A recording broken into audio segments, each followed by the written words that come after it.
Spohr concertos. He wrote 4 complete concertos for clarinet. These concertos were happening more or less at the same time as Weber was writing his concertos.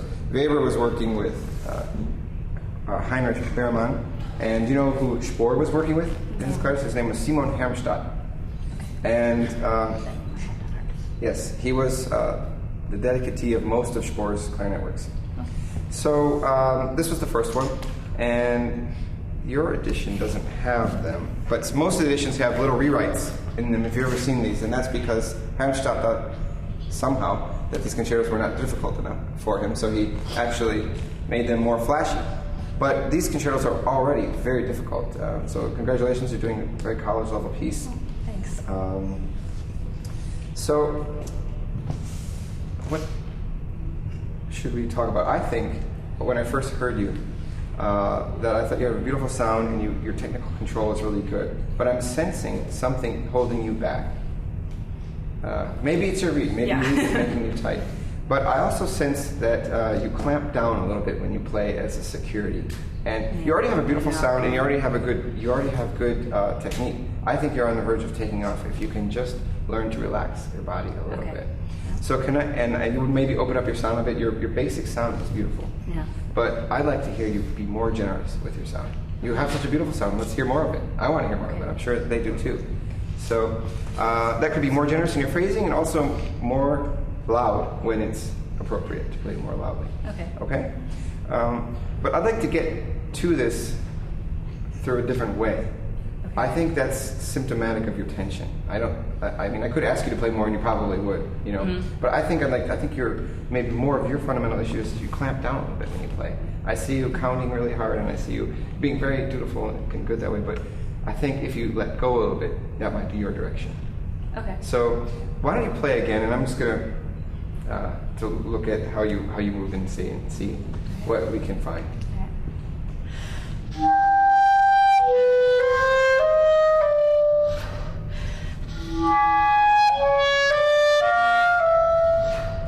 To me, you just seem a little closed down, like maybe you're. Do you feel tense when you play? Right now, I'm pushing really hard to get anything out of this reed. I see. So that's maybe causing tension. Huh? Yeah. Well, it's very unfortunate though, because I know the feeling of the reed problems. But when I have a reed problem, I I'm not always successful. I try not to let it bother me. And one way I do that is I just open up my body. You know, can you just stand like this and be open? I know this is strange. This is not clarinet yoga or anything. It's just being clarinet tai chi. We'll call it what you want. You know? There you go. So if it works. But let's just see if you can open up your body. Maybe stand. You're standing quite firmly, and that's a good start. Maybe stand a little bit more. Think right here in your back a little bit. Okay. Stand up a little taller. A little taller. Yeah. Okay. I don't know. I'm going to experiment because I'm not exactly sure yet where it's coming from. So maybe it's in your arms. Okay. I don't. That's for You look a little lean forward. That's what I'm seeing. You look a little bit like this to me. So maybe you can lean backwards. Not too far. Instead of, here's an exaggeration. And that gives me the Okay. impression that you're holding out to security. But Okay. if you let go, maybe you'll feel more open. Okay. Experiment.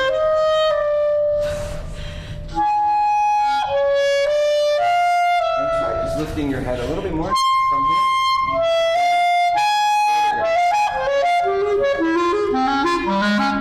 Good. And the other tension that I see in your body is actually in your hands. You're playing, all of your knuckles on your left hand especially are collapsed. And that's going to eventually cause you pain, I think. Okay. So What do you mean by? play and I'll stop you, and then when I say stop, don't move a thing and look. Okay. Okay? Okay. Stop. Collapsed. Here. Okay. See that? Okay. So I think you should take your left hand and make a C. Yes. Maybe more of a closed C. Yes. Okay. Notice how these fingers are pointing down and all of your knuckles are bent. Okay. Okay. That's a healthy way of playing. And and I'm not playing on the nails of my fingers, but I'm playing more on the tips so that the knuckles are bent comfortably. This is a more natural way. I mean, if I just took my hand and put my clarinet to my hand, that's how it would basically be. I'm not changing my hand for the clarinet, doing anything against what my hand wants to do. So here's my hand, here's the clarinet, merge them, and it turns out that, try that. Just kind of like that. Yeah, I mean, you don't have to exaggerate it too much.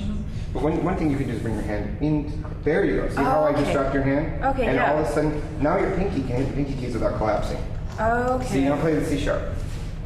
Like that one. And if it's collapsing, bring your hand in. There. Okay. That's a good hand position. Your right hand was okay. Not as bad. No, you have a good right hand position. It's your left hand that's causing you a little tension.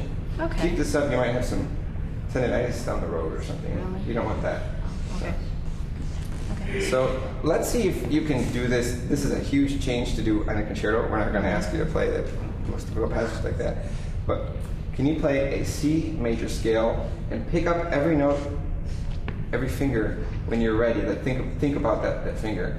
And that way when you come down, when you put it down, think before you put it down, just so you get it correctly placed. Okay. Be very deliberate with each finger movement. Just so you can make a 1 C scale with a good hand position. You want going down or going up? Let's go up one octave and down one octave. We're just testing the left hand right now. Okay. Yeah. I'm going to ask the audience if they can see. Can you step out from your stand? Maybe they can see? Yeah. Okay.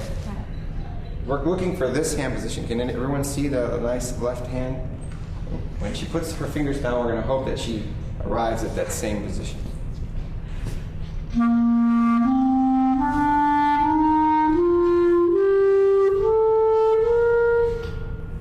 Very close. You almost got it. You almost got it. Think before every note. Think. Now. Think. Good. Yes, you got it. Oh. So that's going to be kind of a big change, but it's a perfect time right now to be doing this before college. Okay. And you can fix that habit. You'll end up being much freer in your technique. You already have a good technical basis, so I think you can only go get better from there. Okay. Okay. I think that's all we have for time right now. It's okay. So, thank you. Thank you.